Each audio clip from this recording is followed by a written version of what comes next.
చిత్తమే. ఎన్ని తలచినా ఏది అడిగినా జరిగేది నీ చిత్తమే ప్రభువా, జరిగేది నీ చిత్తమే. నీ వాక్కుకై వేచియుంటిమి, నా ప్రార్థనాలకించుమా ప్రభువా, నా ప్రార్థనాలకించుమా.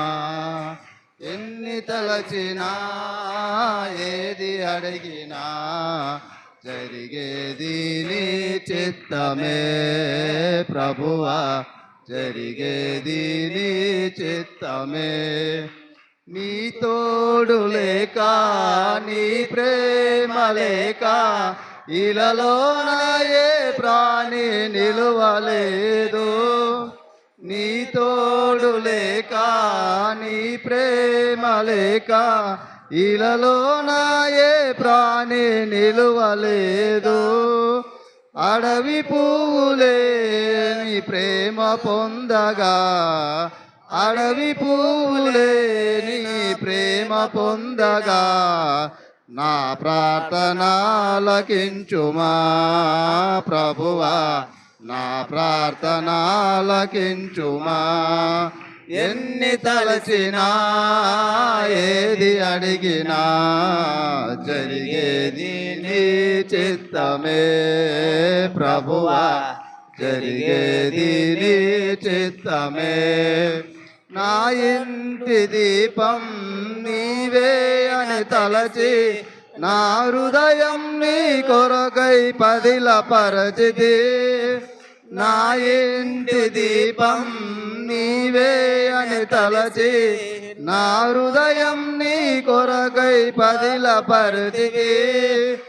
ఆరిపోయినా నా వెలుగు దీపము, ఆరిపోయినా నా వెలుగు దీపము, వెలుగించుము నీ ప్రేమతో ప్రభువా, వెలిగించుము నీ ప్రేమతో. ఎన్ని తలచినా ఏది అడిగినా జరిగేది నీ చిత్తమే ప్రభువా, జరిగేది నీ చిత్తమే. ఆపదలో నన్ను వెన్నంటియున్నా, నా కాపరి నీవై నన్నాదుకుంటివి. ఆపదలో నన్ను వెన్నంటియున్నా, నా కాపరి నీవై నన్నాదుకుంటివి. లోకమంతయు నన్ను విడిచిన, లోకమంతయు నన్ను విడిచిన, నీ నుండి వేరు చేయవు ప్రభువా, నీ నుండి వేరు చేయవు. ఎన్ని తలచినా ఏది అడిగినా జరిగేది నీ చిత్తమే ప్రభువా, జరిగేది నీ చిత్తమే. నా స్థితి గమనించి నన్ను ప్రేమించి, నా కొరకై కలువరిలో యాగమైతివా. నా స్థితి గమనించి నన్ను ప్రేమించి, నా కొరకై కలువరిలో యాగమైతివా. నీదు యాగమే నా మోక్ష మార్గము, నీదు యాగమే నా మోక్ష మార్గము. నీ యందే నిత్య జీవము ప్రభువా, నీ యందే నిత్య జీవము. ఎన్ని తలచినా ఏది అడిగినా జరిగేది నీ చిత్తమే ప్రభువా, జరిగేది నీ చిత్తమే. హల్లెలూయా. దేవునికి స్తోత్రం. నా బలమా యథార్థమైనది నీ మార్గం, పరిపూర్ణమైనది నీ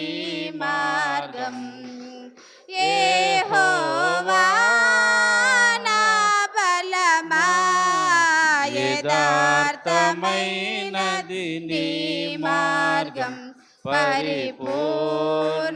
పరిపూర్ణమైనది నీ మార్గం యెహోవా నా శత్రువులు నన్ను చుట్టినను నరకపు పాశములరి కాటినను నా శత్రువులు నన్ను చుట్టినను నరకపు పాశములరి కాటినను వరద వలె భక్తిహీనులు పోలిన వరద వలె భక్తిహీనులు పోలిన విడువక నన్ను ఎడబాయని దేవా విడువక నన్ను ఎడబాయని దేవా యెహోవా నా బలమా యథార్థమైనది నీ మార్గం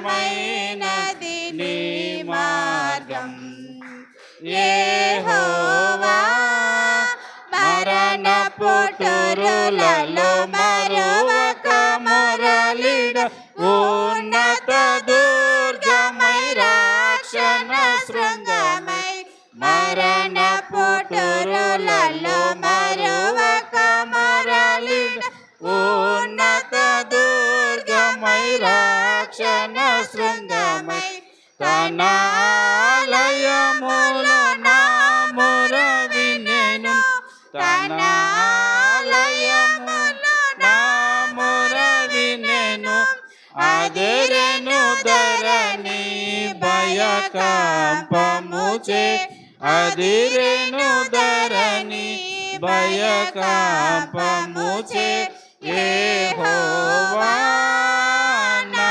బలమా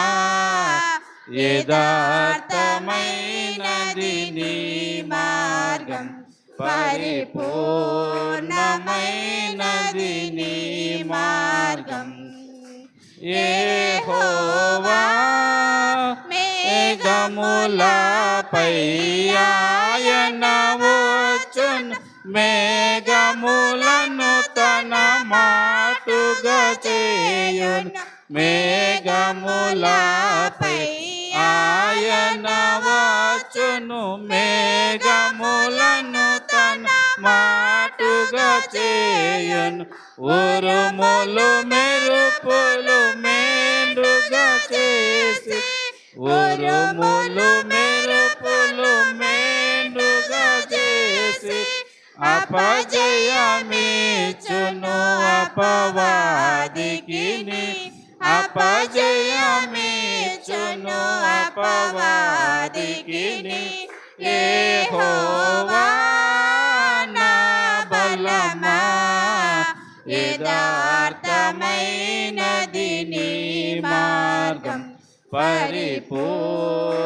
పరిపూర్ణమైనది నీ మార్గం యెహోవా యెహోవా జీవము గల దేవా బహుగా స్తుతులకు అర్హుడ నీవు యెహోవా జీవము గల దేవా బహుగా స్తుతులకు అర్హుడ నీవు అన్యజనులలో ధాన్యత చూపుచు అన్యజనులలో ధాన్యత చూపుచు హల్లెలూయా స్తుతి గానము చేసేద హల్లెలూయా స్తుతి గానము చేసేద యెహోవా నా బలమా యథార్థమైనది నీ మార్గం పరిపూర్ణమైనది నీ మార్గం యెహోవా. పరిశుద్ధుడా ప్రేమ స్వరూపుడా దయగల మా తండ్రి, గడిచిన కాలమంతా మమ్మల్ని కాచి కాపాడి సురక్షితంగా మీ సన్నిధికి చేర్చావు. పాటల ద్వారా మిమ్మల్ని స్తుతించి ఆరాధించాం. వాక్యం కొరకు మీ వైపు చూస్తున్నాం. మీ స్వరాన్ని మాకు వినిపించి మీ ఉదయకాంతిని మీ యొక్క బైబిల్లోని తేజస్సును మా హృదయాల్లో ప్రకాశింపజేయమని మా మాటలు, మా సొంత ఆలోచనలు, సొంత నీతి పారద్రోలి దూరపరచండి. మీ తలంపులు, మీ స్వరమునే మాకు వినిపించుమని, మీ దాసుని మరుగు చేయమని యేసయ్య పరిశుద్ధ నామములో అడుగుచు వేడుకొంచున్నాను మా తండ్రి, ఆమేన్. అందరం ఒకసారి గట్టిగా దేవునికి స్తోత్రం చెప్పుదాం. దేవునికి స్తోత్రం కలుగునుగాక. వాక్యం ప్రకటిస్తున్నాడు. అలా సమయం కనిపించడం లేదంట వాళ్ళకి. మన టైము 9 కానీ చూస్తాము, మధ్యాహ్నం 12:30 కానీ చూస్తాము, సమయం మనం చూస్తాం. అయితే ఆ రోజుల్లో వాళ్ళకి గోడవాచులు ఉన్నాయో లేదో తెలియదు, కానీ సమయమే కనిపించలేదంట. 10 అయిపోయింది, వాక్యం ఇంకా ముగించడం లేదు. 11 అయింది, ఇంకా వాక్యం ముగించడం లేదు. ఇంకా ఎంతవరకు అయిందంట? ఎంత రాత్రి అయిందంట? అక్కడే ఉంచుడండి. అర్ధరాత్రి వరకు ప్రసంగం, బోధ. మనం అట్లా చెప్పము, కానీ చెప్తున్నాము. వాక్యము యొక్క ప్రాధాన్యత, విలువ, ఎంత ప్రాధాన్యత ఇచ్చారు, ఎంత విలువ ఇచ్చారు దేవుని వాక్యానికి ఆనాటి సంఘస్థులు. అందుకే వారి సంఘము అభివృద్ధి పొందింది, వారి సంఘము విస్తరించింది. అర్ధరాత్రి వరకు ఈ రోజుల్లో మనం దేవుని వాక్యం వినడానికి సిద్ధపడుతున్నామా? మరి ఎలా తెలుస్తుంది మనకు? ఏ విధంగా మన మనసులో దేవుని వాక్యం ఉంటుంది? మేడి పండు చూడు, ఏదో పద్యం ఉంది కదా, అబ్బాబ్బాబ్బాబ్బాబ్బా, మేడి పండు చూడు మేలిమయ్యుండు చూడ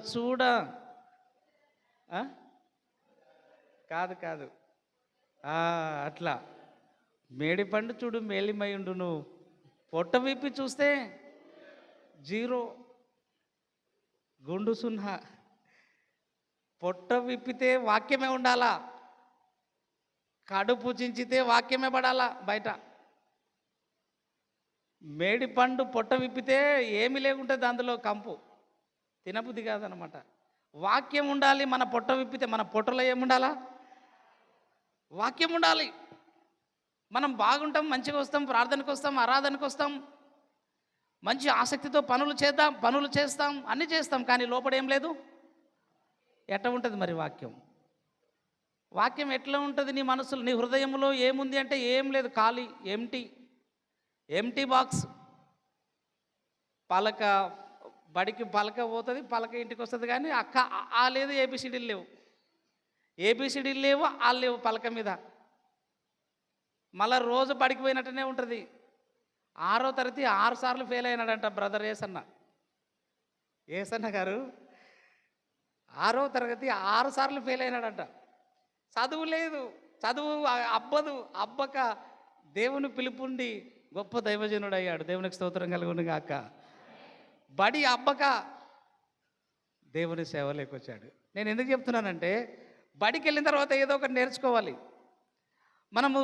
ఇది మనకు గుడి, బడి, ఒడి అన్నీ మనకు దేవాలయమే.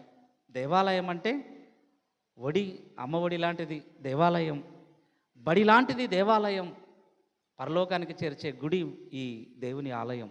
ఈ ఆలయంలో మనం ఏం నేర్చుకుంటున్నాము? వస్తున్నాం పోతున్నాం, అయిపోయా. హృదయంలో ఏమీ లేదు, ఖాళీ లేదు.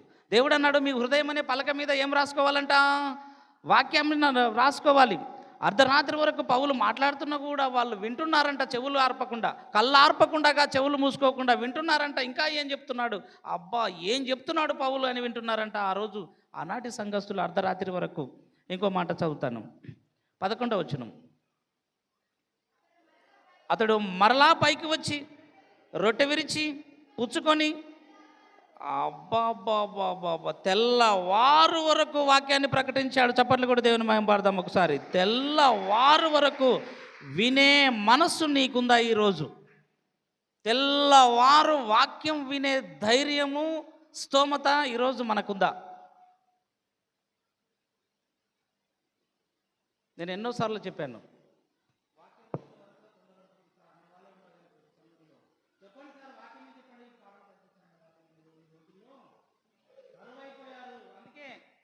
సంఘాల్లో దేవుని వాక్యం లేకుండా పోయింది. దైవ సేవకులు కూడా అలాగే తయారయ్యారు. 10 నిమిషాలు టైం ఉంటే చాలు, ఏదో చెప్పి ఆమెనని ప్రార్థన చేసుకొని పోతే చాలు, మాకు వస్తామనే వాళ్ళు చాలామంది ఉన్నారు ఈ రోజుల్లో. నేను దాచుకోను. పాడేంతవరకు పాడండి, నాకేం లాస్ట్కి 10 నిమిషాలు దొరికితే చాలు చెప్పి, ఏదో ఒకటి కంఠస్థ వచ్చినది చెప్పి ఆమెనంటే నాకు వస్తుంది ప్రజెంటు హాజరు పడుతుంది కదా అనే దైవజనులు కూడా ఉన్నారు. నేను కాదనటం లేదు, కానీ నేను అలా కాదు. నేను ఎలాంటి దైవ సేవకుని అంటే గొప్పగా చెప్పుకోవట్లేదు.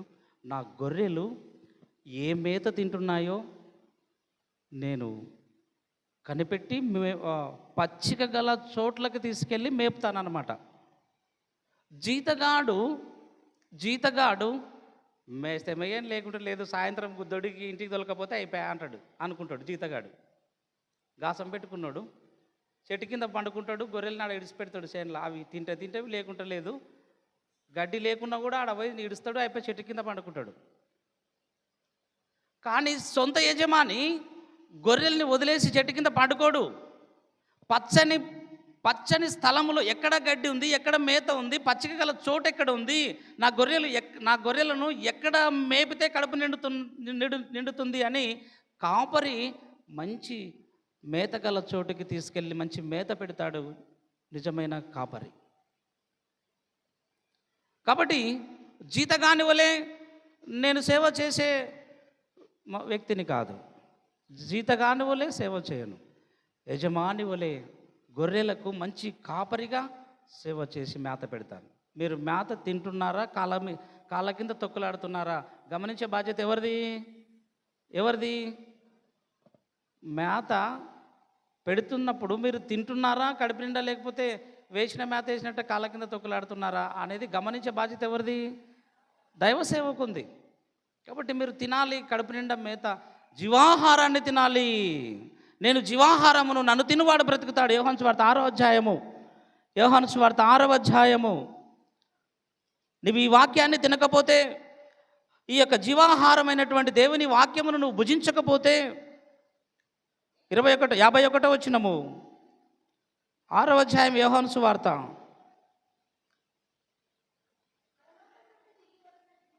పరలోకము నుండి దిగి వచ్చిన జీవాహారమును నేనే. ఎవడైనను ఈ ఆహారమును భుజించితేనే వాడు ఎల్లప్పుడూ జీవించును. మరియు నేనిచ్చు ఆహారము లోకమునకు జీవము కొరకైన నా శరీరమే అని మీతో నిశ్చయముగా చెప్పుచున్నాను. ఎవడైనను ఈ ఆహారము వాక్యమనే ఆహారము భుజించితేనే, అనగా తింటేనే వాడు ఎల్లప్పుడూ జీవిస్తాడు. ఒకవేళ ఈ జీవాహారాన్ని తినకపోతే వాడు మరణిస్తాడు. ఇది దేవుని గ్రంథమే జీవాహారం మనకు. ఇది జీవ వృక్ష ఫలము. దీన్ని తినువాడు నిత్యము జీవిస్తాడు, నిత్యము బ్రతుకుతాడు, యుగయుగములు దేవుని రాజ్యంలో జీవిస్తాడు. ఇటువంటి జీవాహారమును మనము వినలేకపోతున్నాం, అర్థం చేసుకోలేకపోతున్నాం. అర్థం చేసుకోవాలి. అయితే నేను ఒక మాట చెప్తాను. చాలామంది అంటున్నారు మన యొక్క టెంపుల్ గురించి, దేవాలయ నిర్మాణం గురించి మనం ఎన్నోసార్లు ప్రసంగం చేసుకున్నాం. దాదాపు 2 నెలల ప్రాజెక్టు అంశ భాగాలన్నీ క్లోజ్ చేసుకున్నాం, ముగించాం. అయితే కొంతమంది సందేహాన్ని నేను ఈరోజు తీరుస్తాను. కొంతమందికి ఒక సందేహం వస్తుంది, పాస్టరు ఎన్ని రోజులు ఇంకా ఈ దేవాలయం గురించి చెప్తాడు, ఈ మందిరముల గురించి, ఈ మందిరాల నిర్మాణం గురించే చెబుతాడు అనే సందేహం కొంతమందిలో వచ్చి ఉన్నట్లయితే దయచేసి ఈరోజు మీకు క్లియర్ చేస్తాను.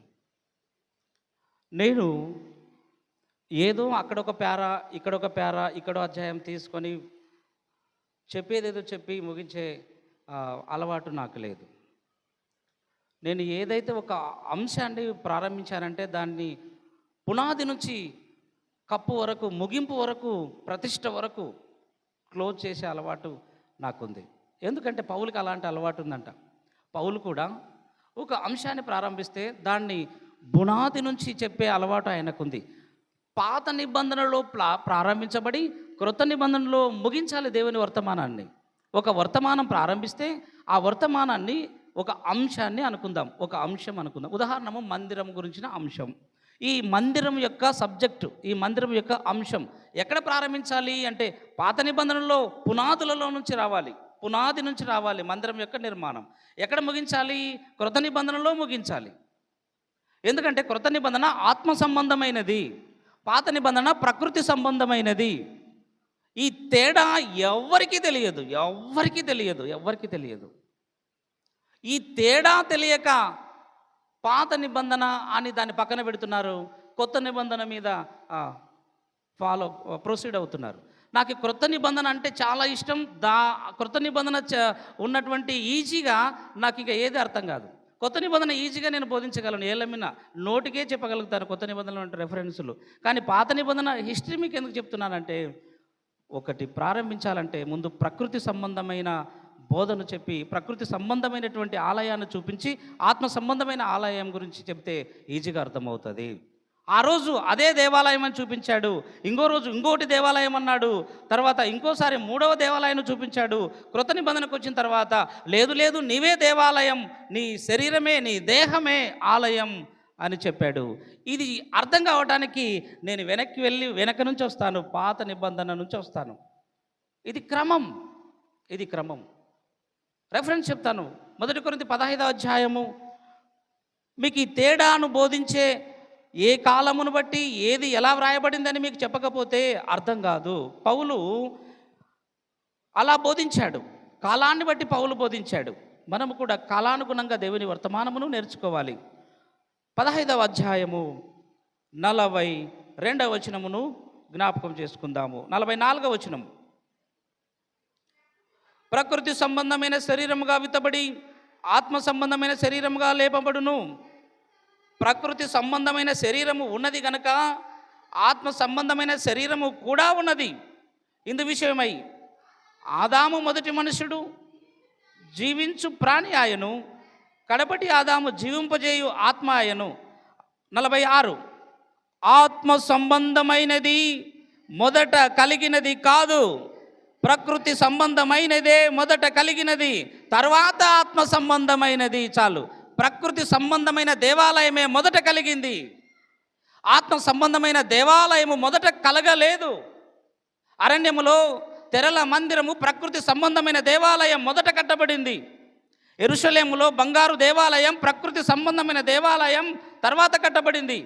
ఆ తర్వాత జెరుబ్బాబెలు, ఎజ్రా, నెహెమ్యా, యెహోషువ కాలములలో, హగ్గై, జకర్యాల కాలంలో 3వ మందిరం కట్టబడింది యెరూషలేం పట్టణంలో క్రీస్తుపూర్వం 516లో. అది కూడా ప్రకృతి సంబంధమైన దేవాలయంగా కట్టబడింది. ఆ తర్వాత క్రొత్త నిబంధనలోకి వచ్చిన తర్వాత ప్రకటన 21వ అధ్యాయం 2వ వచనములో నూతన యెరూషలేము దిగి వచ్చింది. అప్పుడు నీవే ఆలయం, నీవే దేవాలయం. 1 పేతురు పత్రిక 2వ అధ్యాయం 5వ వచనాన్ని మనం గుర్తు చేసుకుందాం.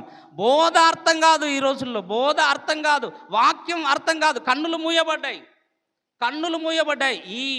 ఈ వివరణ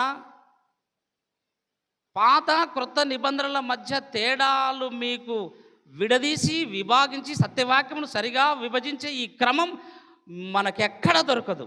నేను నిజంగా చెప్తున్నాను, ఈ వివరణ ఇంకెక్కడ దొరకదు. మన సంఘములో దేవుడు ఆ ఆధిక్యతను దేవుడు ఇచ్చాడు, మనము దీనిని సద్వినియోగం చేసుకోవాలి.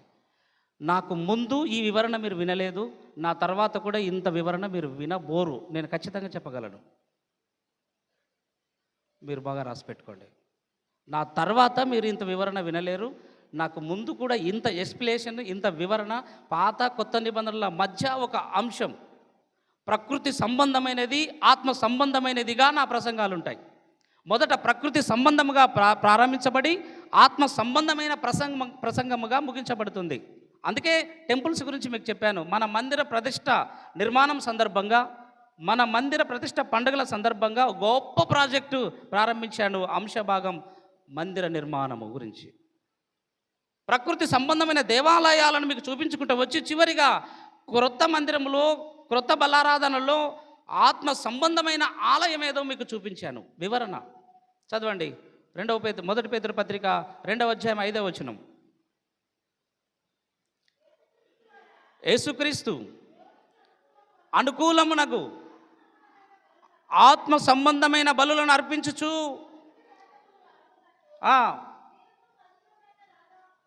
మీరు సజీవమైన రాళ్ళ వలె ఆత్మ సంబంధమైన మందిరముగా కట్టబడుచున్నారు. మీరు మందిరముగా మీరే కట్టబడుచున్నారు. మీరు కట్టబడాలి మందిరముగా. ఆత్మ సంబంధమైన మందిరాలు మనం. ఒకప్పుడు ప్రకృతి సంబంధమైన మందిరం అని చెప్పాడు, ఇప్పుడు ఆత్మ సంబంధమైన మందిరం నీవే అన్నాడు. ఇంత పెద్ద వివరణ, ఇంత గొప్ప వివరణ మనం ఎక్కడ వినలేము. ఎఫెసీయులకు రాసిన పత్రిక 2:22 ఎఫెసీ పత్రిక, ఇది అంత కొత్త నిబంధనే. చాలామందికి డౌట్లు వచ్చాయంట. కొంత యవనస్తులు బాగా దేవుని వాక్యం వినాలి. సార్ క్రొత్త నిబంధన చెప్పడు అని, క్రొత్త నిబంధనలో రెఫరెన్స్లు ఎక్కువ చెప్పడు అని. నాకు క్రొత్త నిబంధన చెప్పాలంటే ఇంకా ఇష్టం. ఎందుకంటే తేలిక చెప్పగలుగుతాను. హిస్టరీ ఎందుకు చెప్తానంటే, మొదట ప్రకృతి సంబంధమైనదే కలిగేను, ఆత్మ సంబంధమైనది తర్వాత కలిగింది, తర్వాత ఆత్మ సంబంధమైనది చెబితే ఆ అంశము అద్భుతంగా ఉంటుంది. కన్నులకు కట్టినట్టుగా ఉంటుంది ఆ టైటిల్. ఆ అంశానికి ప్రభువుకు అంత మహిమ వస్తుంది. చదవండి ఎఫెసీ 2:22. ఆయనలో మీరు కూడా ఆత్మ మూలముగా దేవునికి నివాస స్థలముగా ఉండుటకు కట్టబడుచున్నారు. ఇప్పుడు దేవాలయాలు కట్టండి అని చెప్పట్లేదు. ఎవరు కట్టబడాలంట? నీవు కట్టబడాలి. నీ బ్రతుకు కట్టబడాలి, నీ జీవితం కట్టబడాలి. ఆయన నివాసం ఉండటానికి నీ బ్రతుకును మార్చుకోవాలి, నీ బ్రతుకును అలంకరించుకోవాలి అని దేవుడు ఆత్మ సంబంధమైన దేవాలయముగా నిన్ను నన్ను సిద్ధపడమన్నాడు. నిన్ను నన్ను ఆయన అలంకరిస్తాను అంటున్నాడు. ఇది ఆత్మ సంబంధమైన దేవాలయము నీవు నేను. ఇది చెప్పడానికే పునాది వేసుకుంటూ వచ్చాను. తెరల మందిరం దగ్గర నుంచి నిర్గమకాండంలో స్టార్ట్ అయిన ఈ దేవాలయం ప్రకటన 21 అధ్యాయంలో ముగించాను. ఎవరైనా ఎంక్వైరీ చేశారా? ఎవరైనా పరిశీలించారా? ఎవరైనా అబ్జర్వ్ చేశారా ఈ యొక్క సబ్జెక్ట్ని, ఈ అంశ భాగములను, దేవాలయం నిర్మాణం గురించి ఎవరైనా విన్నారా? వినరు. చెప్పుతూ ఉంటే అర్థం కాదంటారు. అర్థం కాదా? నేను ఇందాక చెప్పేది మీకు అర్థం కాలేదా? నేను ఎంత చెప్తున్నానో మీకు అర్థం కాలేదా? అర్థం కాలేదు అంటే అది నీ బలహీనత, అది నీ వీక్నెస్. ఏదైతే అర్థం కాలేదో అది దైవ సేవకుని దగ్గరకు వచ్చి, సార్ నాకు ఇది అర్థం కాలేదు, మీరు మళ్ళా చెప్పండి నాకు నన్ను అడగండి, నేను చెప్తాను. నువ్వు ఏ సబ్జెక్టు తీసినా 66 పుస్తకాలలో బైబిల్లో నువ్వు ఏ అంశం గురించి అడిగినా నేను ఖచ్చితంగా నీకు వివరణ ఇస్తాను.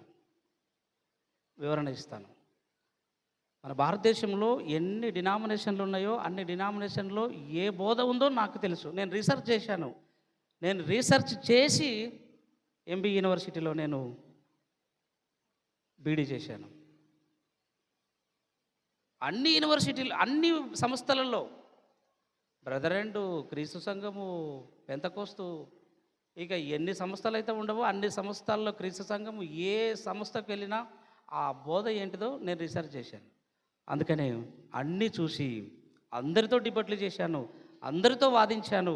ఇక ఎవరితో వాదించను, ఎవరితో డిస్కషన్ చేయకూడదు.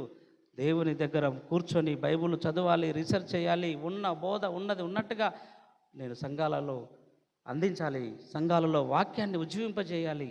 వాక్యం లేదు నా ఎంబీ సంఘాలలో వాక్యమే లేదు. పక్క మినిస్ట్రీ వాడు అంటాడు, పక్క మినిస్ట్రీ వాడు, వేరే సంస్థ వాడు అంటాడు, ఏమంటాడంటే ఎంబీలో వాక్యమే తెలియదు అంటాడు, ఎంబీలో పాస్టర్లకే వాక్యం తెలియదు అంటాడు. వేరే మినిస్ట్రీకి చెందిన పాస్టర్ కానీ విశ్వాసులు కానీ, వేరే మినిస్ట్రీ విశ్వాసులు ఏమంటారంటే ఎంబీ వాళ్ళకి వాక్యమే తెలియదు అన్నారు కూడా. ఆ అవమానాలు, ఆ నిందలని నేను విన్నాను. కాబట్టి ఎంబీలో వాక్యం లేదన్న వాళ్ళకు నేను సమాధానం చెప్పాలి. ఇంత గొప్ప సబ్జెక్టు ఎంబీలో బోధించబడుతుంది, కళ్ళు తెరిపించాలి వాళ్ళందరికీ నేను నిర్ణయించుకొని నేను శంషాబాద్కి వెళ్ళాను, యూనివర్సిటీలో జాయిన్ అయ్యాను. ఆ రోజు నుంచి ఈ రోజు వరకు నా ప్రసంగాలు మీరు అబ్జర్వ్ చేయండి.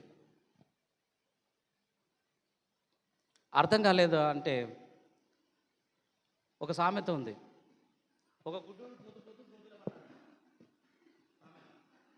ఎక్కడ పన్నాడు? గోతిలో పన్నాడంట. ఆ గుంతలో పడినది ఎవరు చూసినారు అంటే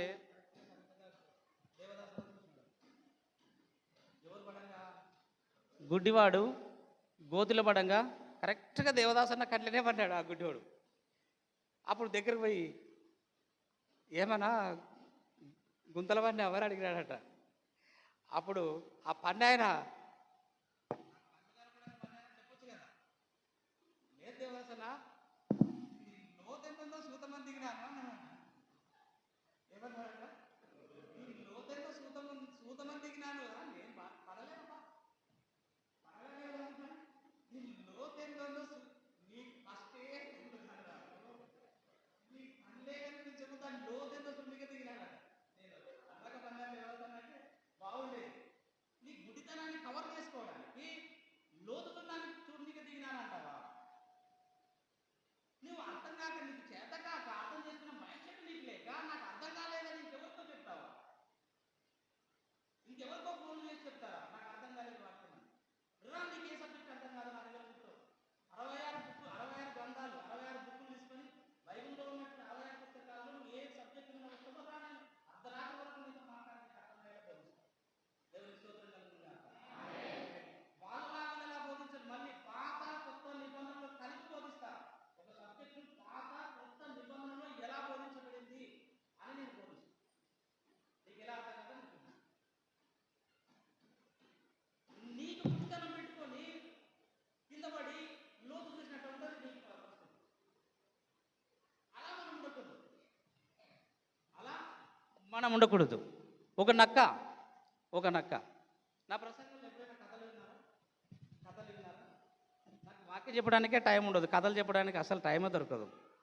వాక్యం చెప్పడానికి నాకు అస్సలు టైం దొరకదు. నాకు కథలు ఒక కాకి ఒక పిట్ట ఉందంట, ఒక కుందేలు తాంబేలు ఉరుకుతున్నాయంట, ఇవి చెప్పడానికి నాకు అసలు టైం దొరకదు. ఎందుకంటే నాకు ఉన్నతున్నట్టు వాక్యం బోధించడానికి టైం దొరకదు. అపోస్తులైన పౌలు ఏం చెప్తున్నారంటే అండ్ అపోస్తుల కార్యములు 20వ అధ్యాయం అపోస్తుల కార్యములు 20వ అధ్యాయం చదవండి 26వ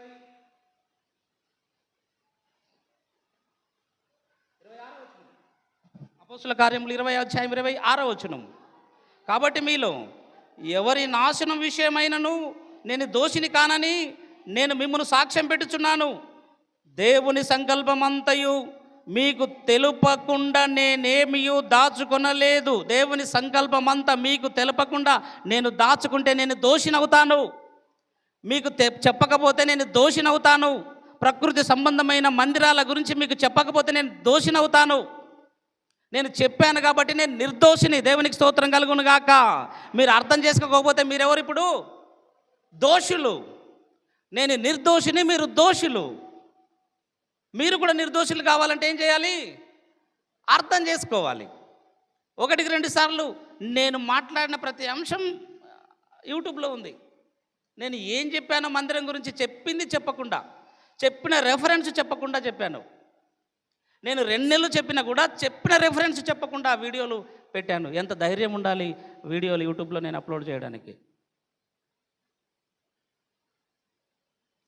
పౌలు ఏది దాచుకోకుండా ఒక అంశాన్ని ప్రారంభిస్తే ఏది దాచుకోకుండా అంశం గురించి చెప్పే అలవాటు పౌలుకు ఉంది. నేను కూడా ఈరోజు ఏది దాచుకోకుండా మీకు చెబితేనే నేను నిర్దోషిని. చెప్పకపోతే నేను కూడా దేవుని ఎదుట దోషిని అవుతాను, తప్పు చేసిన వాడిని అవుతాను. కాబట్టి మీకు అన్నీ నేను చెప్తాను, అన్నీ వివరించాలని నా యొక్క ఆశ. ఈ యొక్క రాత్రికాల సమయంలో ఆ నక్క అంటదంట, సమయం వచ్చింది కాబట్టి చెప్తుండదు, లేకపోతే నాకు ఎప్పుడు కూడా ఈ కథలు చెప్పను. పోతూ పోతూ ఒక ద్రాక్ష తోట కనిపించిందంట. ఎవరికి? నక్కకి. ఎవరికి? నక్కకి. ఏం కనిపించింది? ద్రాక్ష తోట కనిపించిందంట. తనతో పాటు ఫ్రెండ్స్ ఉంటారు కదా, ఫ్రెండ్స్. ఎవరు ఫ్రెండ్స్? నక్క ఫ్రెండ్స్. కుక్కలు కూడా ఫ్రెండ్స్ ఉంటారు, లేకుంటారా? గుంపులుగా పోతాయి వాళ్ళంతా. ఎవరు అనుకున్నావు? ఫ్రెండ్స్. నక్కకు కూడా ఫ్రెండ్స్లు ఉంటాయి. నక్క బావా మనం ఆడికి పోదామంటే అలా షికారుకు పోయిద్దామని బజారుకు పోయినాయంట ఊరు దాటి. ఎవరు? నక్క బావ. అందరు కలిసిపోయినారు దాని ఫ్రెండ్స్తో పాటు వెళ్ళినాయి తిరగడానికి అక్కడ రోడ్డు మీద. ద్రాక్ష తోట కనిపించింది. పక్కన ఉన్న ఫ్రెండ్స్లు అన్నారు, నక్క బావా ద్రాక్ష తోట ఉంది, పోయి ద్రాక్ష పండ్లు తిందాంపా అని అన్నాయంట.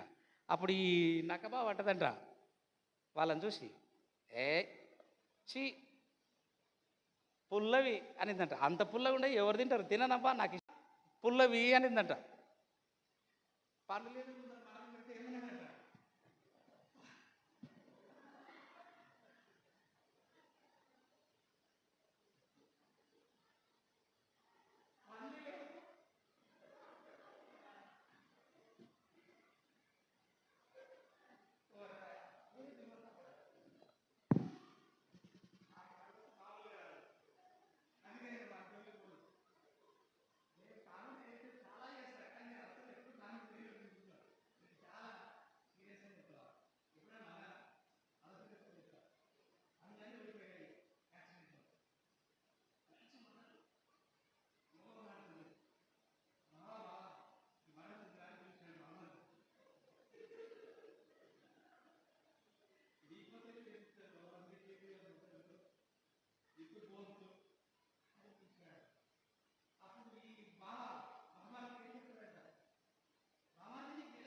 ఈరోజు ప్రతి సంఘములో అలాగ తయారయ్యారు. అర్థం కాలేదు, అర్థం చేసుకునే మైండ్ సెట్ నీ దగ్గర లేక, నువ్వు వినే ఇంట్రెస్ట్ నీకు లేక, వాక్యం మీద మనస్సు నువ్వు పెట్టక ఏమంటున్నావంటే నేను మానేశాను నాన్ వెజ్ అంటున్నావు. ద్రాక్ష పండ్లు ఎత్తులో ఉన్నాయి, అందుకొని తినలేక తెంచుకొని తిన్నిక చేతకాక చీ పుల్లవి అన్నట్టుగా ఉంది. దేవుని వాక్యం నువ్వు అర్థం చేసుకోలేక నాకు అర్థం కాదు వాక్యం, సార్ అర్థమయ్యేటట్టు చెప్తలేడు అని పైన సాకులు. నీకు పండ్లు లేవని చెప్పు, ద్రాక్ష పండ్లు నీకు అందవని చెప్పు, కండ్లు కానరాక నువ్వు గోతిలో పడ్డానని చెప్పు. కవరింగ్స్ ఇవన్నీ కవరింగ్స్. కండ్లు కానరాక గుంతలు పండేది ఒప్పుకోడు. ఏమన్నాడు, లోతు జున్నిక దిగినాడంట గుడ్డోడు. బా వీడు పండ్లు లేవని ఒప్పుకోడు, నాన్ వెజ్ మానేశాను చాలా రోజులు. అలా తయారయ్యావు ఈ రోజుల్లో. దేవుని వాక్యం దగ్గరకు వచ్చిన తర్వాత జాగ్రత్త. నీ బలహీనత ఏదో నువ్వు సరి చేసుకో. నీకు ఎందుకు అర్థం కాలేదో వచ్చి కూర్చో, సేవకుని దగ్గర వచ్చి కూర్చో, పాస్టర్తో వచ్చి కూర్చొని నీకు అర్థమయ్యేలా అడుగు. నీకు ఏ విధంగా చెబితే అర్థమవుతుందో నేను ఎక్స్ప్లెయిన్ చేసి నీకు అర్థమయ్యేలా వివరిస్తాను. గుడ్. ఈరోజు నేను ఎందుకు చెప్తున్నానంటే, మీరు ఏది విన్నా అర్థం చేసుకోవాలి అనేది నా బాధ. ఒక కొత్త అంశాన్ని నేను ప్రారంభించబోతున్నాను. ఈరోజే ప్రారంభిస్తాను. ఈరోజు మనమందరం కూడా దాన్ని స్టార్ట్ చేసుకుందాం. మరి ఏం విన్నాం, ఇంతవరకు ఏం నేర్చుకున్నాం అనే విషయాలను నేను కొన్ని మాటల్లో మన మధ్యలో సెక్రటరీ ముందుకు వచ్చి కొన్ని విషయాలు ఇంట్రడక్షన్ మాటలు చెప్పాలని కోరుతున్నాను. ఉన్నాడా? మీ అందరూ కూడా మీరు ఏం విన్నారో ఈ యొక్క దేవాలయం గురించి, మందిరం గురించి మీరందరూ ఒకసారి పరీక్ష చేసుకోండి. మందిరం ప్రతిష్ట చేయబడింది. ఏం విన్నామో దాన్ని మీరు ఒకసారి రిహార్సల్ అంటారు కదా, ఒకసారి రిపీట్ చేసి వినండి. మేమేమి నేర్చుకున్నామని ఈ రోజుల్లోనే. ఆ సైన్యాధిపతి కుష్ఠవ్యాధితో ఎలీషా దైవజనుడి దగ్గరకు వచ్చినప్పుడు నువ్వు పోయి దాంట్లో మునిగిరాపో అని చెప్తాడు. ఏదింట్లో యోర్దాను నదిలో మునిగిరాపో అని చెప్తాడు. పోయి మునగనికే పోతాడు. ఎన్నిసార్లు మునగాలి అంటే 2 సార్లు 3 సార్లు మునిగినాడు, స్వస్థత రాలే. 4 సార్లు మునిగినాడు, స్వస్థత రాలే. ఎన్నిసార్లు మునిగాడు? మొత్తం 7వసారి మునిగి తేలుతున్నాగానే చిన్న పిల్ల పసిబిడ్డ దేహం వలె కుష్ఠవ్యాధంతా స్వస్థత పడి పైకి లేచాడు. దేవునికి స్తోత్రం కలుగును గాక. చప్పట్లు కూడా దేవుని మహిమపరదాం. కొట్టు చప్పట్లు. ఈరోజు నీకు చెప్పిన అంశాన్ని చెప్పిన అంశాన్ని మార్చి దైవజనుడు ఎందుకు చెప్తాడంటే నీకు స్వస్థత కలగాలని, నీకు అర్థం కావాలని, నీకు జ్ఞానోదయం కలగాలని మార్చి అదే అంశాన్ని 2 నెలలు చెప్పాను దైవ సేవకునిగా. నీవు అర్థం చేసుకోవాలి. అర్థం చేసుకుంటే నిజంగా దైవజనుడు చెప్పింది వింటే నీకు స్వస్థత కలుగుతుంది. చెప్పింది వింటే నీకు రక్షణ కలుగుతుంది, పరలోకం దొరుకుతుంది. చెప్పింది వినకపోతే నీకేం రాదు, స్వస్థత కలగదు. నయమాను నువ్వు చెప్పింది విను, ఒకసారి కాదు 7 సార్లు అంటే సంపూర్ణంగా మునగాలి. అప్పుడు నీకు జ్ఞానోదయం కలుగుతుంది, రక్షణ కలుగుతుంది. పేతురుతో అన్నాడు, సీమోను పేతురు నువ్వు నన్ను ప్రేమిస్తున్నావా అన్నాడు. ఎస్ ప్రభువా ప్రేమిస్తున్నాను. ఒకసారి అడిగాడు, రెండోసారి అడిగాడు, మూడవసారి కూడా అడిగాడు. ఇన్నిసార్లు ఎందుకు అడగాలి అంటే నీకు తెలియాలి అని నేను 3 సార్లు చెప్తున్నాను. అదేవిధంగా ఒక సబ్జెక్ట్ని నేను సంపూర్ణంగా ఏది దాచుకోకుండా మీకు చెప్పడానికి నేను సిద్ధపడుతున్నాను. అర్థం కాని వాళ్ళు నన్ను మరలా అడిగి మీరు తెలుసుకోవాలని ఈ యొక్క సమయంలో మీకు తెలియజేస్తూ ఉన్నాను. ప్రభునందు ప్రేమైన దేవుని సంగమా, క్రొత్త ప్రాజెక్టు అంశభాగం నేను మీకు ఈరోజు ప్రార్థనపూర్వకంగా ప్రారంభించుకుందాం. అర్థం కాలేదని ఎవరు అనకండి. అర్థం కాకపోతే సార్ నాకు అర్థం కాలేదని నాకు చెప్పండి. నేను ఖచ్చితంగా మీతో టైం స్పెండ్ చేసి కానీ మీకు వివరిస్తాను. మన మధ్యలో సెక్రటరీ ముందుకు రావాలని మనవి చేస్తున్నాం.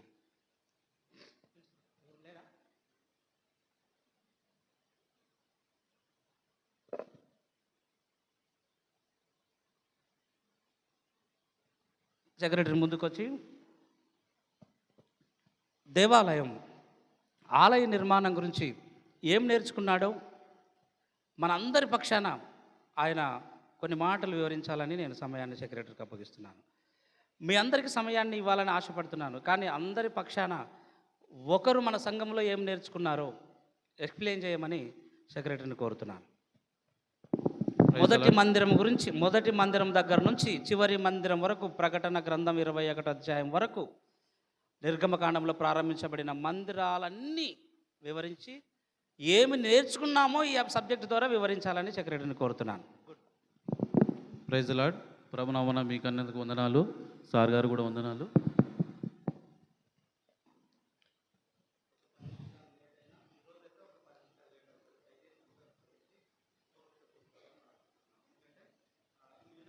మనం కొత్త అంశాన్ని ఈరోజు మనం ఓపెన్ చేయకపోతున్నాం.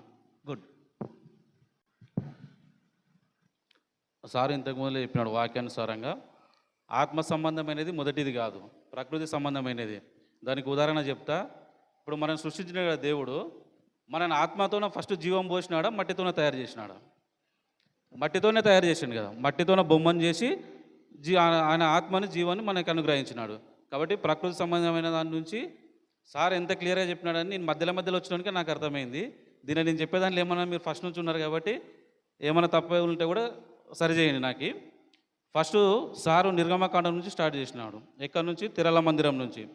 ఆ తిరల మందిరం ఎవరి ఆధ్వర్యంలో నిర్మించబడింది?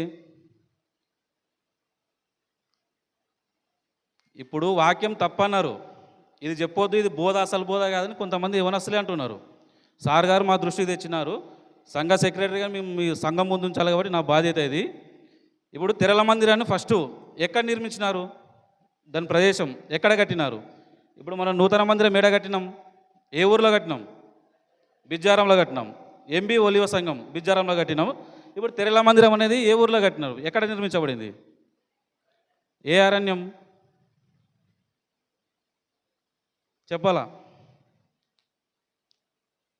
ఇప్పుడు మనది లోపమా? వాక్యాన్ని బోధించిన పాస్టర్ గారి లోపమా? మనదే కదా. మరి 2 నెలల సబ్జెక్టు, మరి 2 నెలలదే నువ్వు సరిగా వినకుండా దైవజను విమర్శిస్తే, మనము వాక్యంలో కూడా చూసినాం. దైవజనానికి అడ్డం పోతే ఉజ్జియా అనే రాజు ఏ విధంగా అయితే నరకం అనుభవించాడో మనకు తెలుసు. చెప్పి కూడా 2 వారాలు అయింది అది. కాబట్టి మరి ఎంత జాగ్రత్త ఉన్నాడు? 1-2 సార్లు కాదు, 7 సార్లు ఆలోచించుకోమన్నాడు దేవుడు. ఒక వ్యక్తిని, మామూలు జనంనే నువ్వేమైనా దూషించాలంటే 1-2 సార్లు కాదు, 7 సార్లు ఆలోచించుకొని మనిషిని మాట మాట్లాడాలి. అలాంటిది దైవజనుని దేవుని ఆత్మతో నింపి శక్తితో నింపిన వ్యక్తిని మనం ఏ విధంగా దూషిస్తాం ఒకసారి చూడండి. తిరల మందిరం అనేది నిర్గమకాండంలో ఉంటుంది. మోషే ఆధ్వర్యంలో ఎవరు కట్టినారు తెలుసా? ఇదన్నా సీనాయి అరణ్యంలో మోషే ఆధ్వర్యంలో మోషే ఆధ్వర్యంలో. కరెక్టేనా? దాని ప్రతిష్ట ఏ సంవత్సరంలో అయింది? 480. దానిలో ఎంతమంది ఆరాధన చేసినారు? సీనాయి ఆరంభంలో మోషే ఆధ్వర్యంలో నిర్మించిన తెరల మందిరంలో ఎంతమంది ఆరాధన చేసినారు విశ్వాసులు? 30 లక్షల మంది ఆరాధన చేసినారు. ఓకేనా? తర్వాతకి అది ఏమైపోయింది? బంగారు మందిరాన్ని యెరూషలేములో ఎవరు నిర్మించినారు? ఎవరి ఆధ్వర్యంలో? దావీదు, సొలొమోను.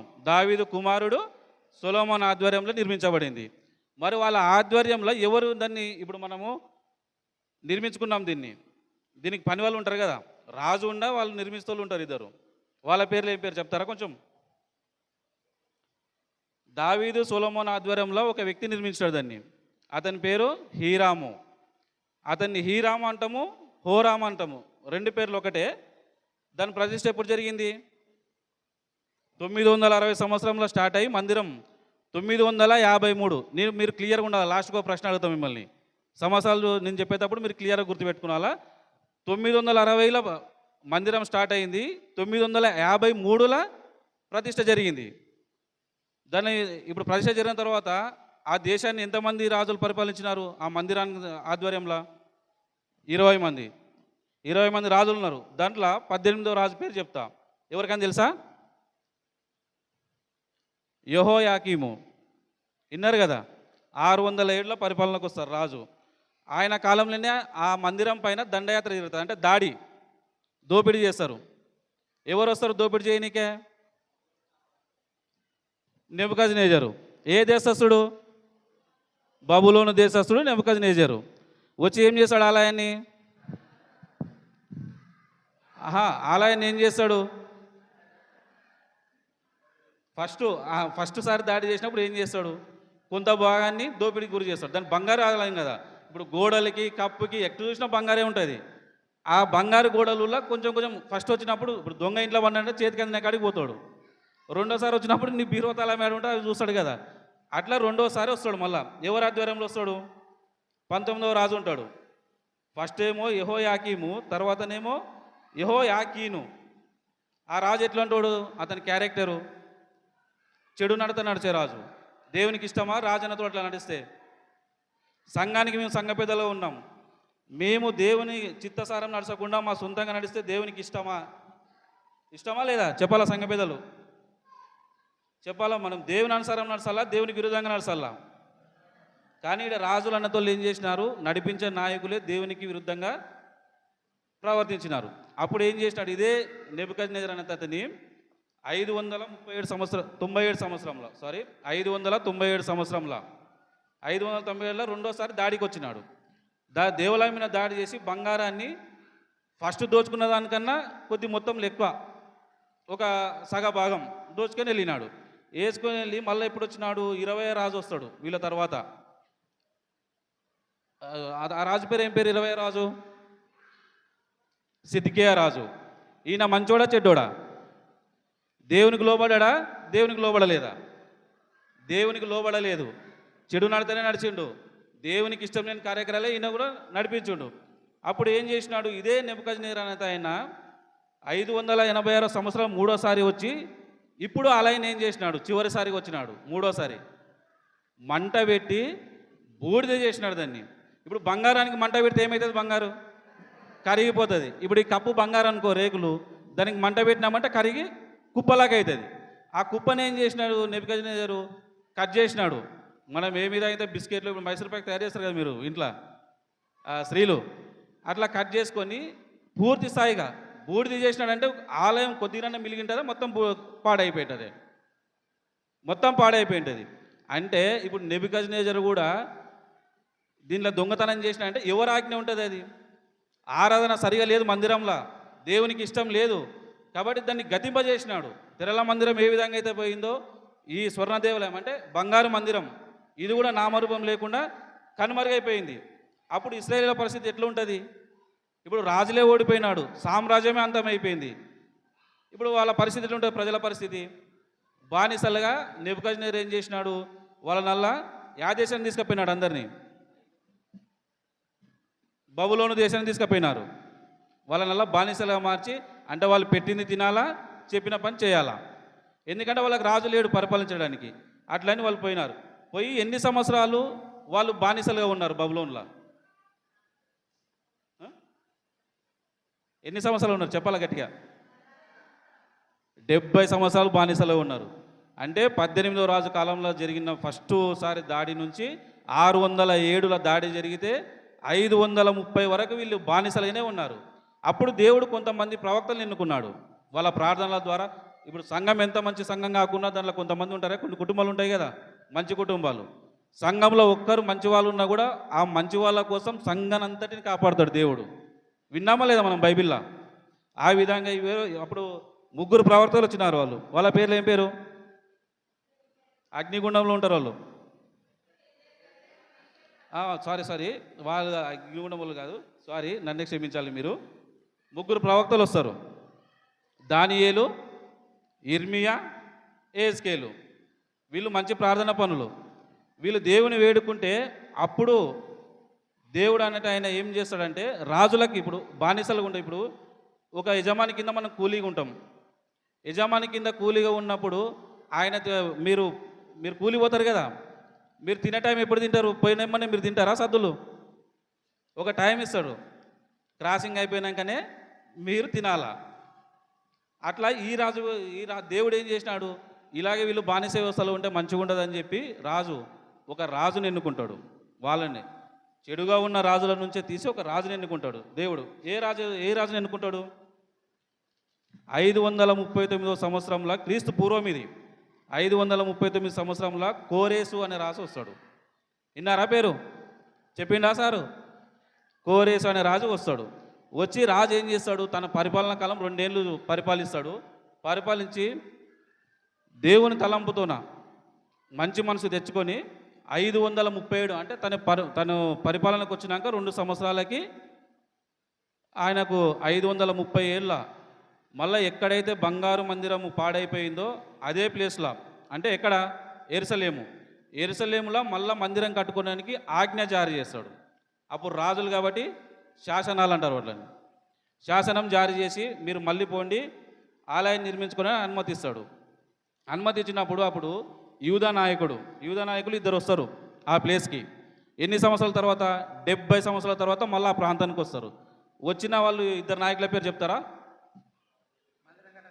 మందిరం కట్టనీకే మళ్ళీ వచ్చిన వాళ్ళు. రైట్, గట్టిగా చప్పట్లు కొట్టండి ఒకసారి గట్టిగా. అందరికీ.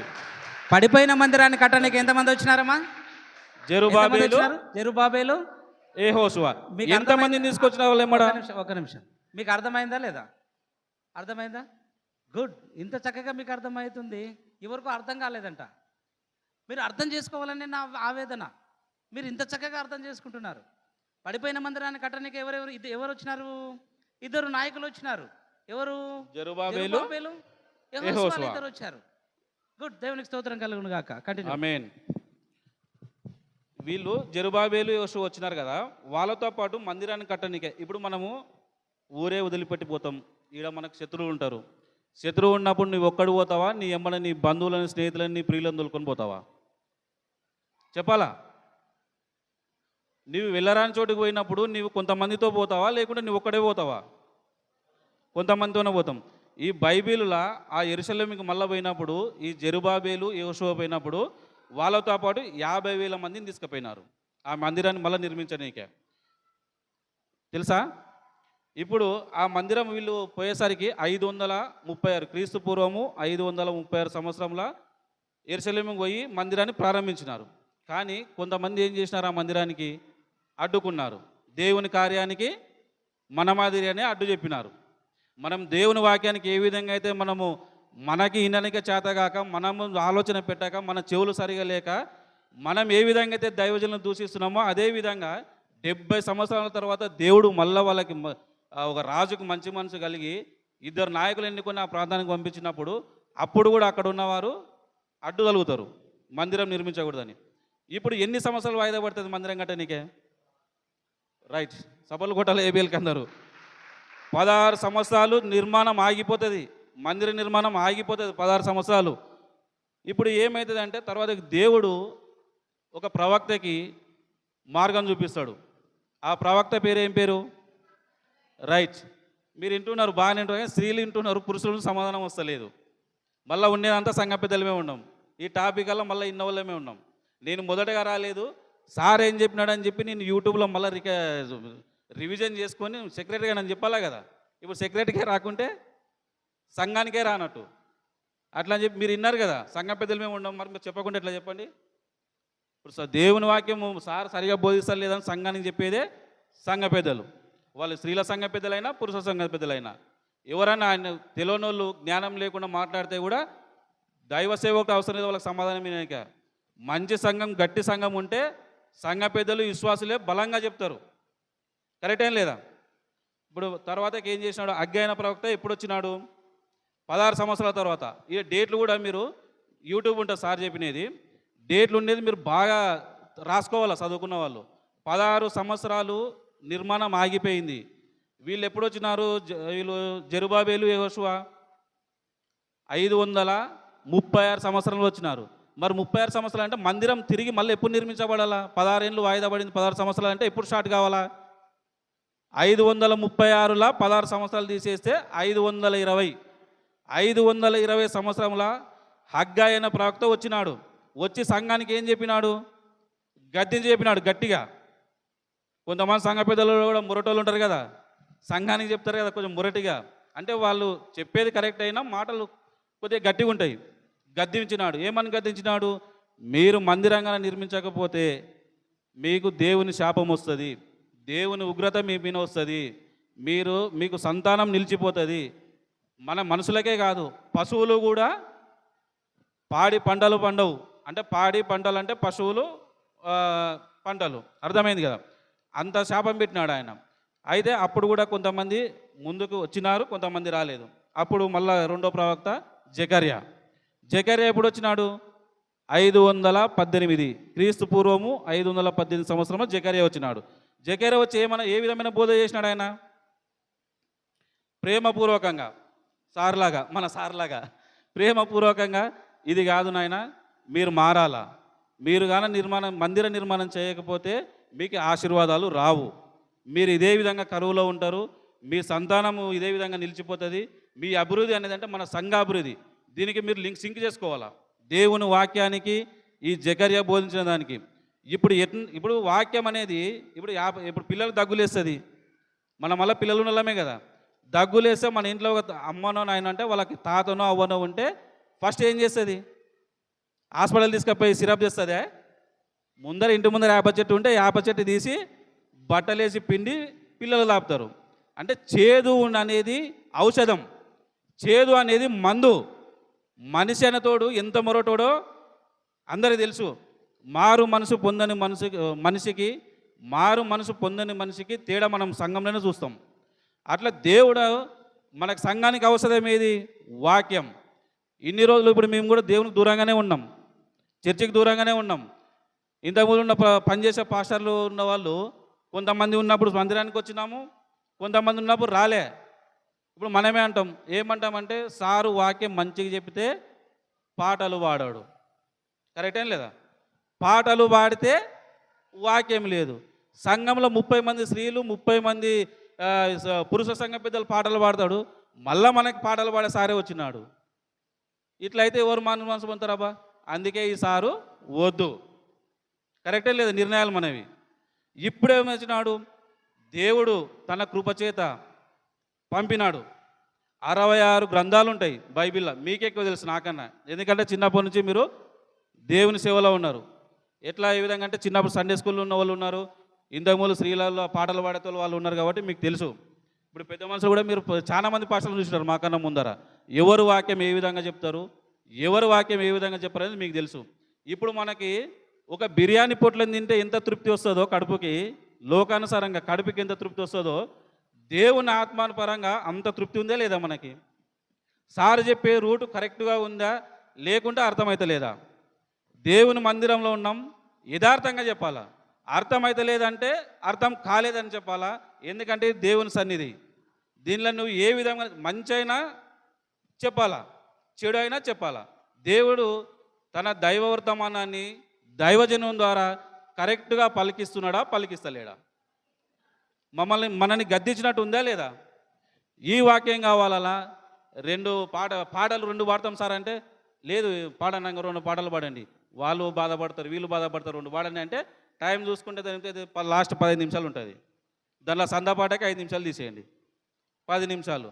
10 నిమిషాల 5 జోకులు, రిఫరెన్స్ చదవడానికి 3 నిమిషాలు. 5 నిమిషాల్లో నీకు బోధ చెప్పితే నువ్వు మారుతావా? మారుతారా? ఇప్పుడు మనం సంఘ పెద్దలలో గమనించాలా, మీరు ఎప్పుడు చర్చికి రాలేదు, ఎప్పుడు ఉండరు వీళ్ళు, సంఘ పెద్దలకి స్టేజ్ ఎక్కుతున్నారు అన్నారు ఫస్ట్ మేము ఎక్కినప్పుడు.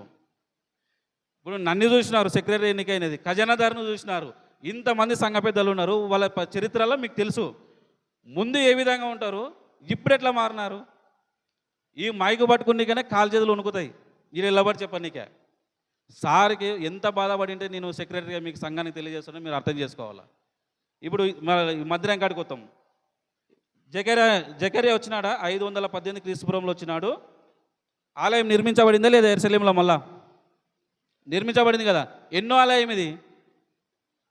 లాస్ట్ 3వ ఆలయం. 3వ ఆలయం నిర్మించబడింది. ఎప్పుడు ప్రతిష్ట అయింది? 516వ సంవత్సరంలో ప్రతిష్ట అయింది. ఇప్పుడు ఆలయాలు అయిపోయినాయా? అయిపోయినాయి కదా. సారు ఈ ఆలయ ప్రతిష్టలు సార్ వచ్చిన సందర్భము ఆలయం నిర్మాణంలో ఉంది. నిర్మాణంలో ఉందే లేదా? మరి జరిగేదాని గురించి కళ్ళెదుట జరిగేది అంత మహాకార్యం జరుగుతుంది. అది దేవుని కృపనా కాదా? అది మనం ఏమనుకున్నాం, మా చేతగా దేవుడా మేము కట్టలేము, ఐజాల అంత పెద్దదే, 10 సంవత్సరాలు 11 సంవత్సరాలు కట్టినారు ఆలయాన్ని. మనం ఎన్ని సంవత్సరాలు నిర్మించుకున్నామమ్మా? 10 నెలల్లో ఆలయం నిర్మించబడింది. చపర్లు కొట్టాల దేవునికి.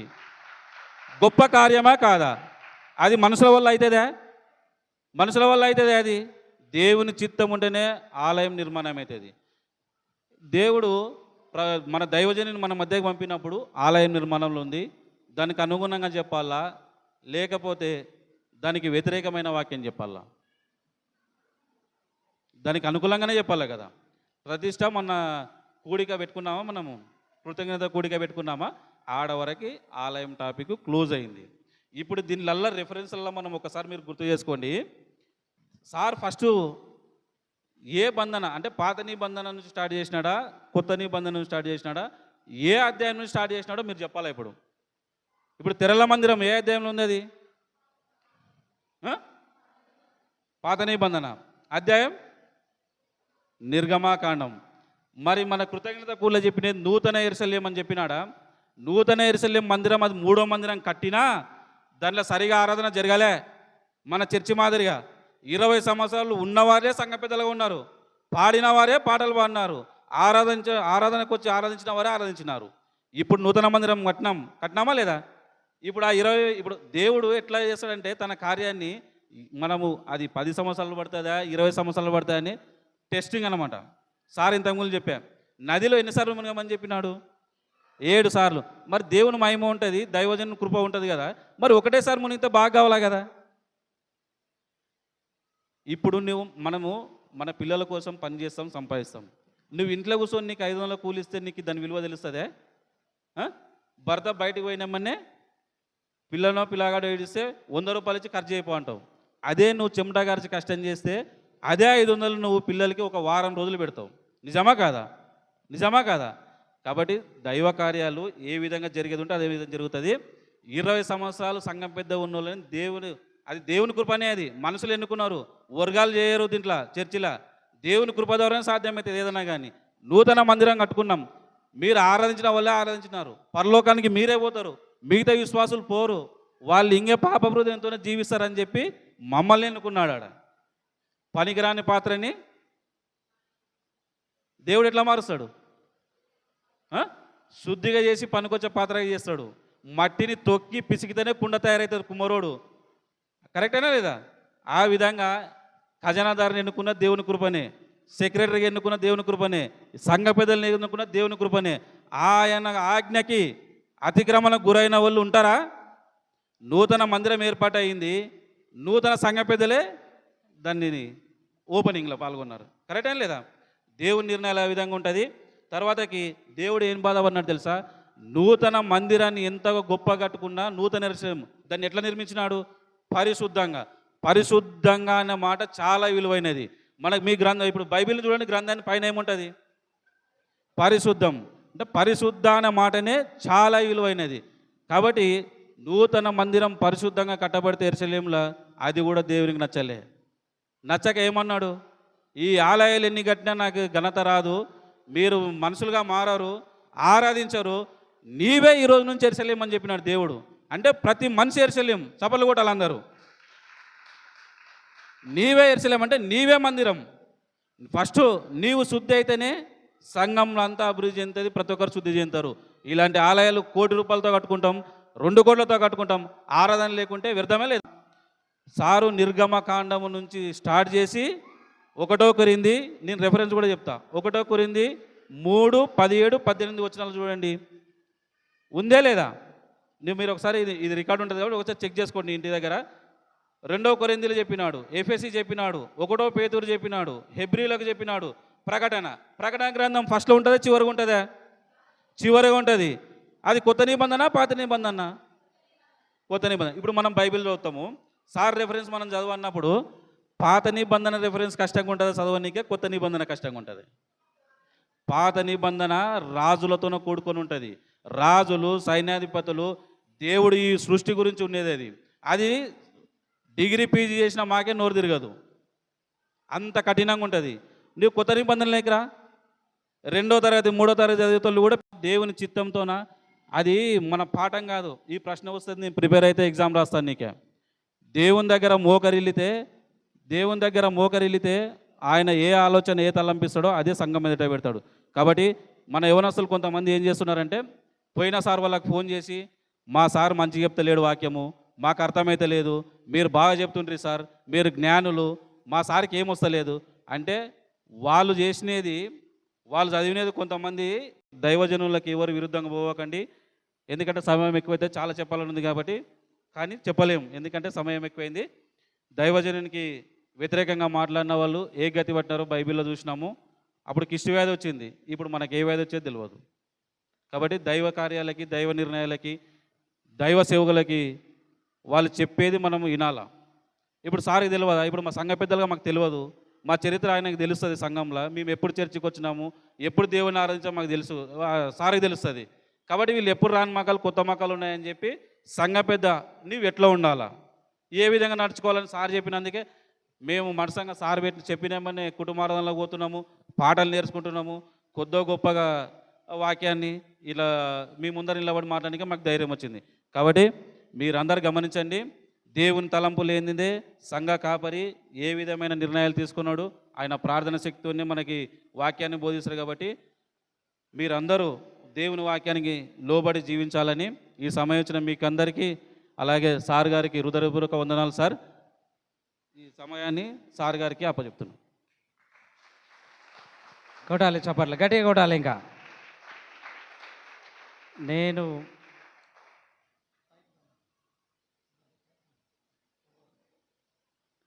నేను 3 నెలలు కష్టపడి చెప్పిన సబ్జెక్ట్ని ఒక్క 20 నిమిషాల్లో కుదించి చెప్పాడు సెక్రటరీ. మరలా గట్టిగా చప్పట్లు కొడదాం.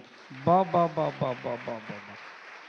నా భారం, నా ప్రయాస, నా యొక్క కన్నీటిని అంతా కూడా హాయిగా తేలిక చేసినాడు ఈరోజు ఒక్క మందిరం యొక్క అంశాన్ని గురించి చెప్పి. అర్థం కాకపోతే ఇంత వివరించేవాడా? మీకు అర్థం కాకపోతే వారము ఎంత నిశ్శబ్దంగా వినేవాళ్ళ? కాబట్టి అర్థం కాని వాళ్ళు, నేను మీ సేవకుణ్ణి, మీ దైవజనుణ్ణి, మీకు రాత్రంతా పగలంతా కూర్చొని మీకు వివరించే ఓపిక నాకుంది. నన్ను అడగండి, 66 పుస్తకాలలో 66,000 ప్రశ్నలకు 66,000 సమాధానాలు నేను చెప్పడానికి సిద్ధంగా ఉంటా. మీరు ఎప్పుడు అడిగినా కూడా ఇది మర్చిపోయి మా సార్ వాక్యం అర్థం కాలేదని ఇక్కడ సేవ చేసి వెళ్ళిపోయిన పాస్టర్లకు ఫోన్ చేసి చెప్పకండి, దయచేసి చెప్పకండి.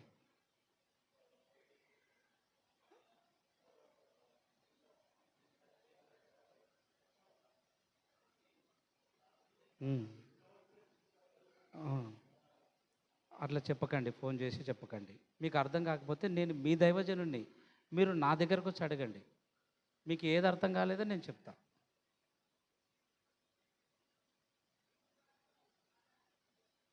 దయచేసి మీరు గమనించాలని.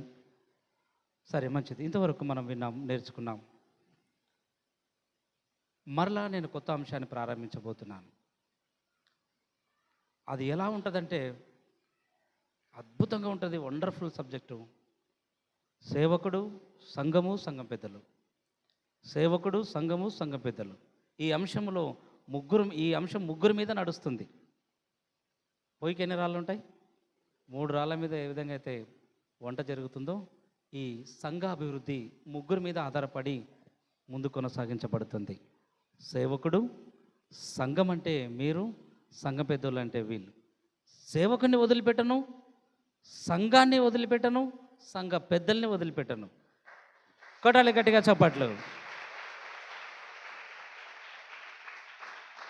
మామూలుగా ఉండదు. సేవకుణ్ణి వదిలిపెట్టను, సంఘాన్ని మామూలుగా వదలను, సంఘ పెద్దల్ని కూడా మామూలుగా వదలను. అది ఏమంటారు? సర్పులో అద్ది తేలుపుతాను తెల్లగా మిమ్మల్ని. ఉతికి ఆరేసి దండని మీద ఆరేస్తా. ఆ సబ్జెక్టు మీరు విన్న తర్వాత మీకన్నా తెల్లగా నేనే ఉతుకుతా మిమ్మల్ని. మీకన్నా, స్త్రీల కన్నా బట్టలు ఎలా మీరు తెల్లగా ఉతుకుతారో అంతకన్నా తెల్లగా మిమ్మల్ని ఉతికి ఆరేస్తా. ఆ సబ్జెక్టు చెప్పిన తర్వాత శ్రద్ధగా రండి, మిస్ కాకుండా రండి. రేపు ఆదివారం నుంచి ప్రారంభించబోతున్నాం. రేపు ఆదివారమే ఆ అంశాన్ని మనం ప్రారంభిద్దాం. అర్థం కాని వాళ్ళు మరలా ప్రార్థన అయిపోయిన తర్వాత కూర్చొని ఒక గంటనో అర్ధగంటనో 10 నిమిషాలు కూర్చొని నన్ను అడిగి మీరు అర్థం చేసుకొని వెళ్ళాలని మిమ్మల్ని అందరినీ నా చేతులెత్తి మొక్కి ప్రాధేయపడుతున్నాను. నేను మీ కొరకే వచ్చాను, మీకు నేర్పించడానికే వచ్చాను. నేను టైంపాస్ 5-10 నిమిషాలు చెప్పి టైంపాస్ చేయడానికి నేను రాలేదు. మీరు నాకు ఇచ్చిన జీతానికి లెక్క అప్పచెప్పాలి. మీకు లెక్క ఇవ్వాలి. 10 రూపాయలు కూడా నేను ఉచితంగా తీసుకోను, ఊరికే తీసుకోను. మీకు నేర్పించే ఆ 10 రూపాయలకి నేను న్యాయం చేసి తింటా. దయచేసమ్మా మీకు చేతులైతే మొక్కుతున్నా. అందరూ కూడా గమనించి ప్రతి వారం, ప్రతి బుధవారం, ప్రతి ఆదివారం, ప్రతి బుధవారం ఆ సబ్జెక్టు, ఆ అంశం 2 రోజులు బోధించబడుతుంది. ఆదివారం, బుధవారం. బుధవారం రాకుంటే అది అర్థం కాదు. అర్థం కాలేదు సార్ అని మళ్ళీ బయటికి వెళ్ళి ఎప్పటిలాగా నీ గుడితనాన్ని కప్పిపుచ్చుకోకూడదు, నీ యొక్క చేతగానితనాన్ని బయట పెట్టుకోవద్దు. అర్థం చేసుకునే ప్రయత్నం చేయాలని మిమ్మల్ని అందరూ కోరుకుంటూ ఈ యొక్క కోడికను ప్రార్థన ద్వారా మనం ముగించుకుందాం. ఈ అంశాన్ని కూడా మనం ప్రార్థన చేసి ప్రారంభించుకుందాం. అంశం పేరు మరి ఒక 3 సంఘ పెద్దలు ముందుకు వచ్చి నిలబడాలని మనవి చేస్తున్నాను. ఈ యొక్క ప్రాజెక్టు మనం ఈరోజు ప్రారంభించబోతున్నాం. ఒక 3 సంఘ ఖజానా, సెక్రటరీ వారు లేచి నిలబడతారు. ఖజానా, సెక్రటరీ వారు ముందుకు రావాలి.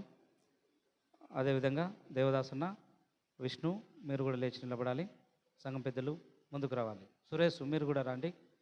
ఈ యొక్క గొప్ప ప్రాజెక్ట్ని మనము ప్రార్థన పూర్వకంగా అందరం కూడా హృదయపూర్వకంగా ఈ అంశము ముందర మీకు అర్థం కావాలి.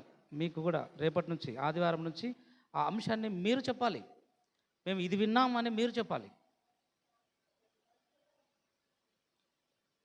ముందు ఈ అంశాన్ని మీరు అర్థం చేసుకోవాలి. మీకు అర్థం కాకపోతే బయట వాళ్ళకి మీరు చెప్పలేరు. నేను మరీ చెప్తున్నాను. ఇప్పుడు సెక్రటరీ ఏ విధంగా అర్థం చేసుకొని చెప్పాడో ఖజానా కూడా అర్థం చేసుకోవాలా. ఏమో చెప్పే సారని నెత్తికొకినాడు అనుకో, ఖజానాదారుడు ఏమో చెప్పే సార్ నేను మర్చిపోతా అన్నాడు అనుకో, నేను మామూలుగా వదలనని చెప్పాను. సంఘం పెద్దలందరూ ప్రార్థన నేర్పిస్తా, చదవడానికి నేర్పిస్తా, వాక్యం విని మీరు అర్థం చేసుకోవడానికి కూడా నేను ప్రయత్నం చేస్తాను. కాబట్టి అంశం పేరు చెప్పండి. రేపు మనం ఆదివారం ప్రారంభించబోయే అంశము చెప్పు సెక్రటరీ.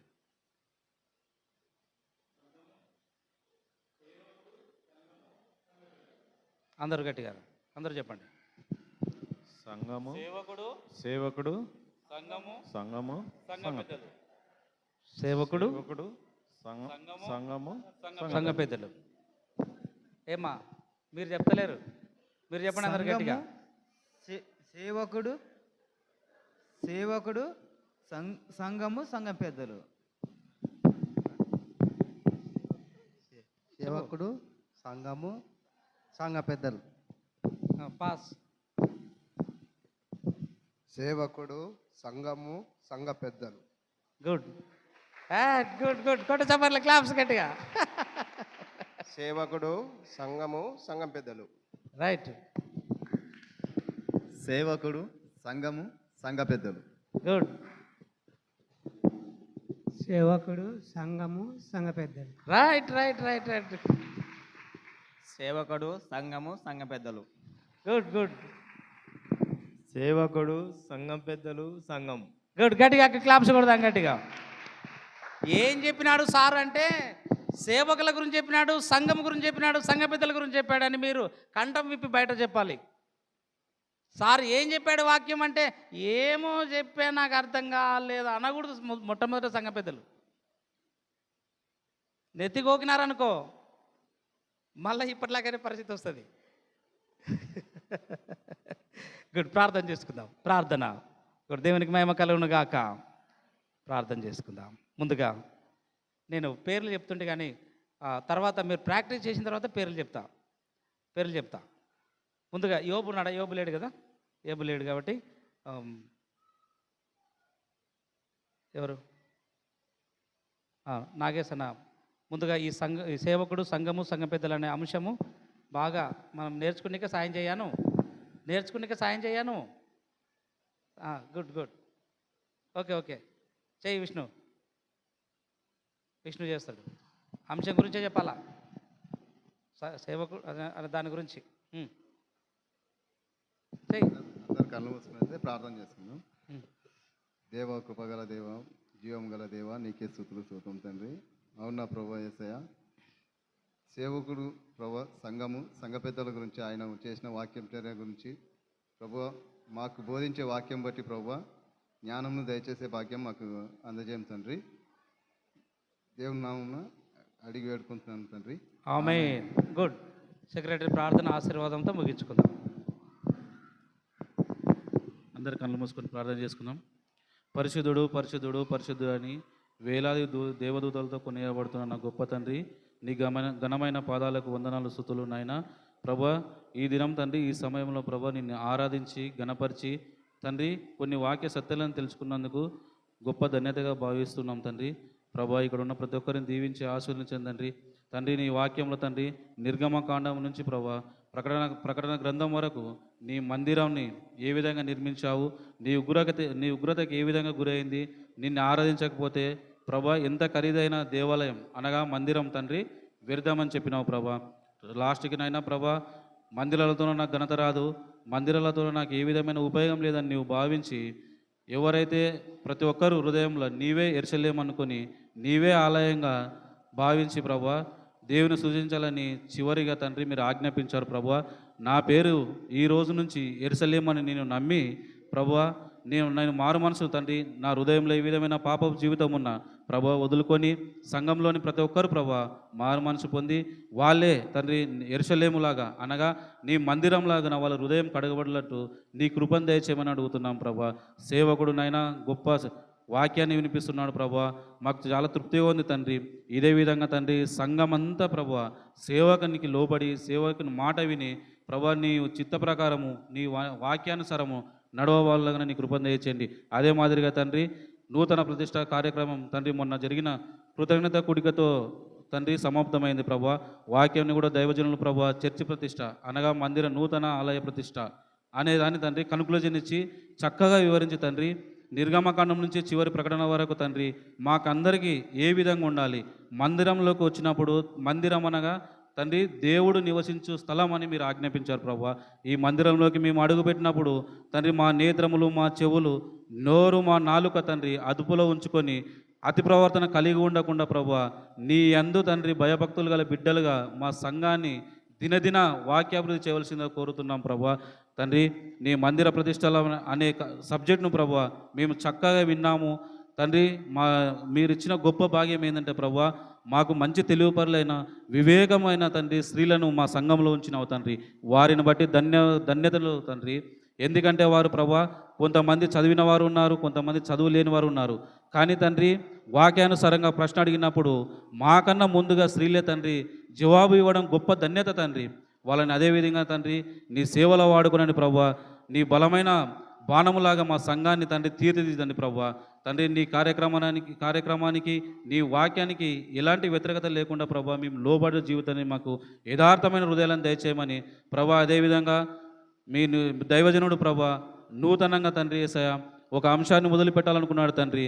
ప్రార్థన హృదయాన్ని మేము మాకు కూడా ప్రార్థన హృదయం దయచేసి దైవజనుడు చెప్పే సందేశాన్ని చక్కగా తండ్రి మా చెవులకు పోయి మా జ్ఞానానికి కలిగేలాగా నీ కృపను దయచేయండి. చెప్పబడిన వాక్యం ప్రభా తండ్రి యేసయ్య అపవాది ఎత్తుకొని పోకుండా తండ్రి మా హృదయంలో పదిలపరుచుకున్న భాగ్యం మాకు దయచేయమని నీ కాలు పట్టుకొని వేడుకుంటున్నాను ప్రభా. ఎందుకంటే తండ్రి ఎంత మంచి సేవకుడు బోధించిన తండ్రి ఎంతటి చక్కని వాక్యమైన ప్రభా తండ్రి మేము వినినట్టుగా ఉంటే వ్యర్థము తండ్రి. అలాంటి బోధ ఎన్ని రోజులు సార్ గారు మాకు చెప్పినా మేము సరిగా లేనప్పుడు మా హృదయంలో కల్మషం లేకుండా విన్నప్పుడు అర్థమవుతుంది ప్రభా. కాబట్టి నాయన నూతన ప్రాజెక్టు ప్రభా సేవకుడు సంఘము సంఘ పెద్దలు, సేవకుడు సంఘము సంఘ పెద్దలు ఈ అంశాన్ని మాకు బోధిస్తప్పుడు తండ్రి యేసయ్య సేవకులు ఏ విధంగా ఉండాలని వాళ్ళకు తండ్రి, అదేవిధంగా సంఘం ఏ విధంగా ఉండాలని సంఘమునకు, అలాగే సంఘ పెద్దలుగా ఉన్న మాకు మేము ఏ విధంగా ప్రవహించాలని చక్కగా మాతో మాట్లాడమని తండ్రి యేసయ్య ఈ సమయాన్ని మా సంఘమంతటి నీ చేతులకు అప్పచెప్తూ నన్ను నేను తగ్గించుకుంటూ నీ నామమును స్తుతించు నజరేయుడైన యేసు నామమును అడిగి వేడుకుంటున్నాను తండ్రి.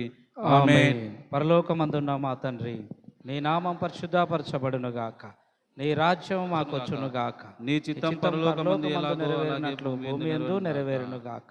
మాకు కావలసిన ఆహారం నేడు మాకు దయచేయము, మా రుణస్తులను క్షమించిన ప్రకారం మా రుణములను క్షమించండి, మమ్మల్ని శోధన లేక కీడు నుంచి తప్పించండి. ఎందుకంటే రాజ్యం బలము మహిమయు నిరంతరము నీవై ఉన్నావు మా తండ్రి. ఆమేన్. మనందరి తండ్రి అయినటువంటి దేవుని యొక్క ప్రేమయు, ప్రభువును రక్షకుడైన యేసయ్య అతి శ్రేష్టమైన కృపయు, పరిశుద్ధాత్మ యొక్క సన్నిధి సహవాసము తోడు ఆదరణ ఇప్పుడు ఎల్లప్పుడు సదాకాలము చేరువచ్చిన బిడ్డలకును సంఘమంతటికిని తోడై ఉండి నడిపించునుగాక. ఆమేన్. ఆమేన్. ఆమేన్. అందరికీ వందనాలమ్మా, అందరికీ వందనాలమ్మా. Thank you.